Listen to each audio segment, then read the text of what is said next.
What's happening, folks? What's going on? It's been a while. It's been a while. It's been a long while, and I pretty much saved it all just to be here with you tonight. Welcome to a new edition for a new season, NBA season of On the Cutting Room Floor. I'm the host, Tony Ray Harvey, and we're broadcasting here in the southwest part of Sacramento. And like I said, it's been a long time, but welcome back.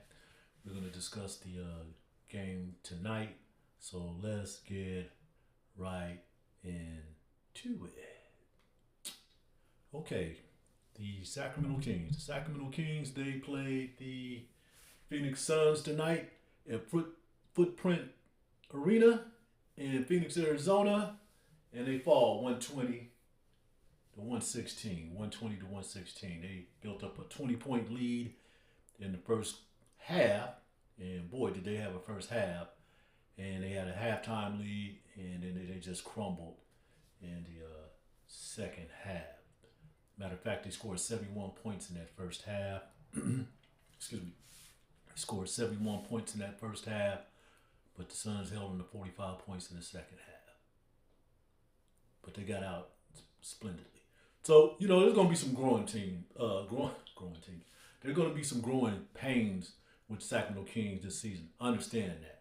I think a lot of people understand that as well. Because the reason why I say that, because I'm not disappointed. I am not disappointed. I see the potential there. I am now getting to see a glimpse of the identity that head coach Doug Christie has been preaching ever since the offseason, all the way up until now, as well as general manager Scott Perry. Yes, they're undermanned. They are playing without Domantas Sabonis and Keegan Murray. Keegan's going to be out for an extended time. Domantas could be back in the next few days.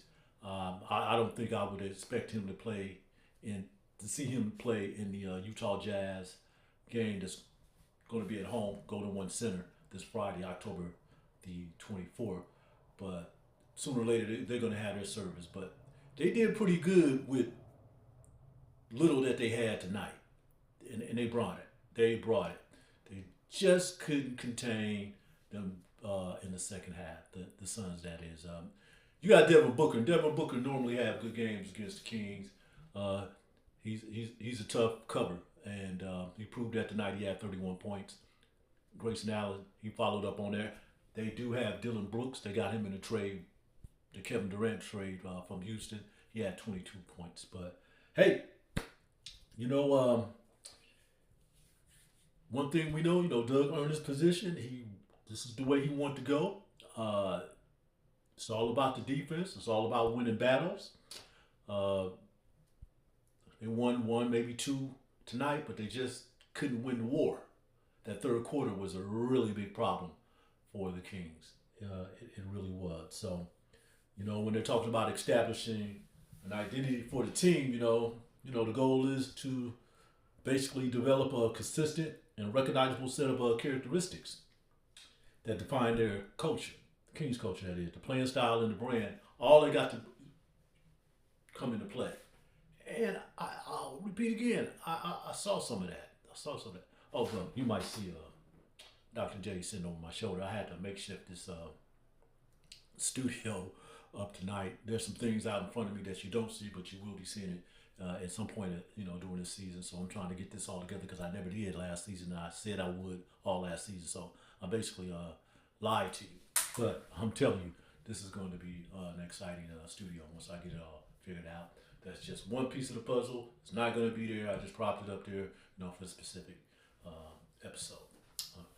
Return on the cutting floor. And tonight, I will be talking on the podcast Society of the Fourth Estate. But anyway, I'm not disappointed in what I saw. They really look good in the first half. So it's about playing 48 minutes for Sacramento, and I think once they figure that out, they should be pretty decent. I'm not expecting a whole lot of them out this season anyway, to be perfectly honest. All right, they are a really undersized team right now. As we know, they have all these guards. They just signed Russell Westbrook, he did play tonight. He came in at the 5:36 mark of the first quarter. Did a little bit, but you can tell, the leadership is there. He's ready to get down with this team. You see it all over the place. But Nick Clifford, he did start. He started the power forward position for the Kings. Didn't really do too much, but you can see it's there. It's there. He just have to get them shots up. That's his only problem. Young man, he has high IQ. He can play defense, and we do know that he can shoot that ball. He just didn't do that tonight. But anyway, it was a really, really good game. And Zach LaVine, he just did what he did. Let's see. Okay, they ended up losing 120-116, as I mentioned to you before. They had a 20-point lead that they lost. They had 17 points first half. Got that all out the way. Zach LaVine led the Kings with 30 points. He had 22 in the first half. So he's just pretty much took what he did, the work that he did in preseason, and blended it over into this first game. So I expect to see a lot more from that. He's doing some things. He's doing some things, and he's playing a little bit of defense too. So I expect more of that too. He just cannot be a one-off type of thing. DeMar DeRozan, DeMar DeRozan had 29 points, 9 assists, 6 rebounds, 2 steals, and 1 block in 37 minutes for the Kings, who are now 0-1. Malik Monk came off the bench. He had a great first half as well. He had 13 points in the first half. He finished the game with 19 points. While Dennis Schröder, he had added 14 points and 7 assists. Say it again, Devin Booker, he had 31 points, 5 rebounds, 3 assists for the Suns, who are now 1-0. Dillon Brooks finished the game. He had 22 points. Grayson Allen had 18. Royce O'Neal, he added 12 buckets himself for the Phoenix Suns. So, as I said, the Kings, they led 29-19 after the first quarter, with Monk and DeRozan scoring 7 points each, and LaVine, he had 6 points in that first 12 minutes. In the second quarter, the Kings built up a 64-44 lead after LaVine made a triple at the 2:25 mark of the second quarter. They led 71-54 at halftime, but it was the elder statesmen who kept them in this game. And I am talking about DeRozan, LaVine, and Westbrook, with his veteran leadership. The elder statesmen are going to have to be the rudder for this ship. I think they understand that. They're going to have to make sure this ship is sailing in the right direction. And tonight was a good start. Zach LaVine, he had 22 points in that first half. He made 9 of 13 shots from the field. DeRozan had 14 points, and Monk added 13 points in that first half. The Kings made 29 of 45 shots from the floor in the first 24 minutes, including 7. I want to say including 7 of 13 in three-point territory. We have to look at that because they didn't shoot that ball that well in the second half. Filling in for Domantas Sabonis, Drew Eubanks, he had 3 blocks in that 13 minutes in that first half. So I expect to see a lot more of that. And he did start the game. DeRozan, he had 6 of the Kings' 14 assists in the first half. So they moving that ball. And Booker did lead the Suns in the first half with 14 points. Okay, I'm just trying to go over these notes that I've taken. The Suns trailed 80-64. I want to say midway through the third quarter. Then they charged back to cut the Kings' margin 91-90 on a 3-point play by Grayson Allen with 56 seconds left to play in that frame. Okay, DeRozan made 1 or 2 free throws to end the frame with a 92-90 Kings lead going into the fourth quarter. After Westbrook made a basket early in that fourth quarter, the Suns went on an 11-0 run. And that was just one turning point of the game.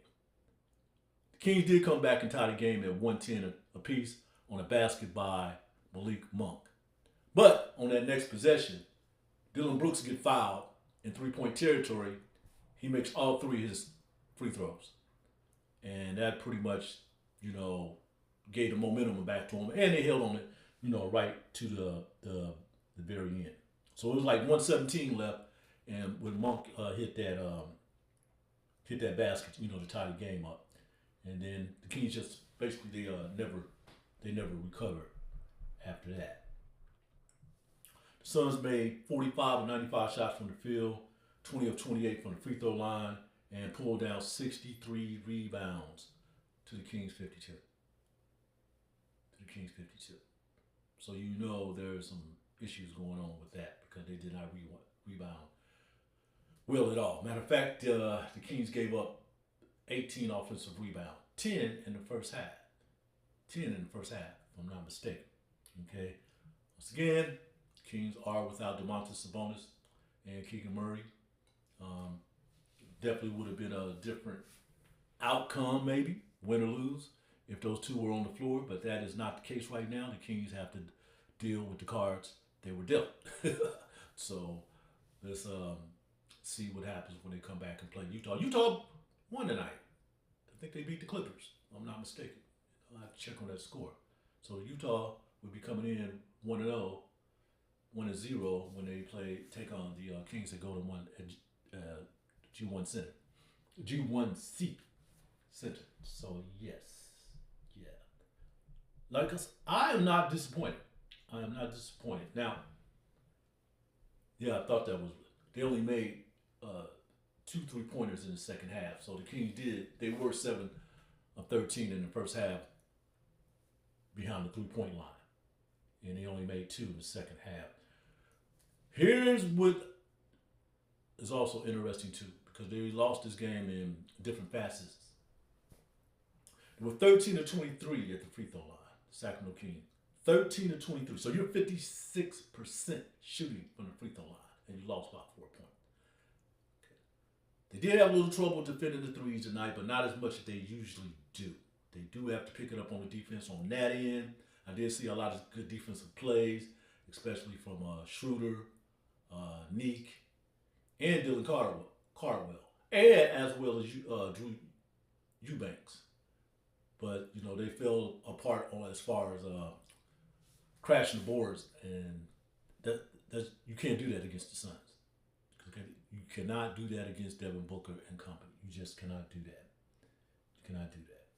There's one thing I saw about in that first half, especially after Russell Westbrook checked in the game. He checked in at the 5:56 mark of the first quarter, and he was going to the basket. I think he turned the ball over anyway. He was going to the basket like he was going for a layup. Well, I guess he was intended to see what Dario Saric was going to do. Dario Saric just stood in the corner the whole time. So after the ball was turned over, Westbrook looked over to him like, man, look, you got to make that cut. You know, I could have probably hit you, you know, for an easy layup. And probably wouldn't have turned the ball over. And you just see that look on his face. You know, they've been talking about his expressions, facial expressions, you know, for the past few days and things like that. So that's where that leadership comes in, and I expect to see a lot more of that. You know, the Kings want to win games because Russell Westbrook is here for business, and he's going to take care of business, and he's going to make sure his teammates take care of business. So we're looking forward to that. Okay, so the Kings will play the Utah Jazz in the home opener at Golden One Center. And of course, I will be there. I was able to watch this game here in the confines of my abode, my domain, my castle, my chateau. And I enjoyed it. We definitely want to see the Kings win. That was not going to happen tonight, but hopefully they can get this win at home where they struggle. Especially coming off a road win. When they come home, they don't really do too well, but let's see if they can carry some of that into Friday's game against the Jazz and just bump it up a couple notches. I think they're almost there. It seems like they are getting there. The only thing, you know, with what's happening with the Kings is that they have to defend those threes. They have to rebound because they're going to be going against some giants on Friday. Just have to step it up a notch. And when you got your foot down on the pedal, keep it there. Keep your foot on the gas. Keep it there. Because I think they went away from some of the things that they were doing in the first half. And that probably pretty much led to their destruction in the second half. So I'm liking, like I said, I'm not disappointed. Now, if this repeat itself Friday, I think I would have a little bit of an issue. But I'm going to just wait till Friday until after the game. They play the Lakers on Sunday, so you may not hear from me again until the next road game, because that's mainly when I do these type of things. But, yeah, the NBA season is here. It is here. And I am so glad that it is here. Not much, though, going on as far as... Well, let me put it like this. When I've been going to these past few practices. Because in that last preseason game that they won in Los Angeles, when they beat the Lakers in L.A., kind of saw this coming together then. Matter of fact, before that game, that practice, this team, and you don't expect, these things to happen anyway, but when we see them in practice, I'm going to be perfectly honest, they look so comfortable, so relaxed, as they're absorbing everything that comes in, and they do know as professionals that this is not going to happen overnight. It's not going to happen overnight. And they do want to win. I can see that. I can feel that in practice. Now, I haven't been going to a lot of practices because, as many of you know, I cover the athletics, the A's here. They played at Sutter Health Park. I covered them all summer. So I covered about like 70 games here over the summer. So I was really measured after that, because the day after the athletics last game was media day, the next day for the Kings. So I had to roll right into that. But I haven't been going to many practices, but I tell you when there's a new source of energy that's flowing through the practice facility. And it has to do with, Russell Brook arrival, anything like that. It has to do with the whole organization. This thing is not going to happen overnight, but it's definitely going to be, something to see as it develops. So we'll, I get down there to like, the 15th game or 20th game, to see where they are, whether they're under 500 or close to 500 or over 500. And then maybe we can make some assessments. And then as we know, we do get to that 20 mark, we know that Keegan will be available. He was in practice the day before they left for yesterday. Actually, that's the first time I'm seeing him there. I know he's been there a couple times because I have not been there every practice. And I probably won't go to every practice this season. I'm going to spread some of that stuff out there because it's not really necessary for me. I know everybody want to go there and try to get some audio or some quips for whatever platform there is, and it does make sense. So you can have something to discuss, but that's definitely not the case with me, since I'm doing multiple journalistic things, activities and stuff, including covering the state capitol. But we'll get that down there as much as I can, and I'll report to you back as much as I can. But hey, we do know one thing. We are back for another season, for the 2025-2026 season. And I'm glad that you all are here. Looking for the Kings to, do some really good things. But then again, if they don't, hey, Scott Perry and Doug Christie, Coach Christie, they still have a lot of things that they can work on to help improve this team.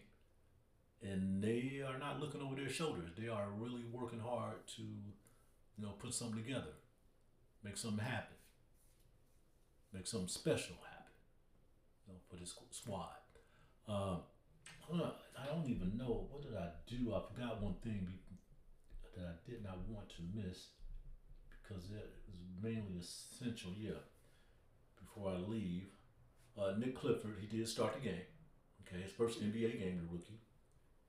First game of the season, he had 2 points, 8 rebounds, 2 assists, and 2 steals in the power forward spot. Also, in the first half, Doug did what he's been preaching. He wanted to play 10 players. He had 11 players in that first half play. He had 11 players in that first half play. So everybody got to touch. Everybody got to touch the floor, especially when it was making that run too. So I can understand that. I can really understand that. And as long as Zach, DeMar DeRozan, Westbrook, and Malik Monk keep doing what they're doing, and these young fellas follow right behind them, follow suit, they should be okay. They should be okay. So they get another crack at it Friday, and I'm pretty sure that they will understand that, hey, we had a chance to win this game. We had a chance to win this game. So we'll see Friday.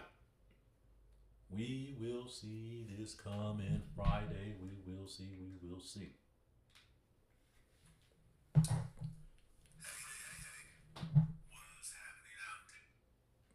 Doing a couple things here once. Maybe too much. But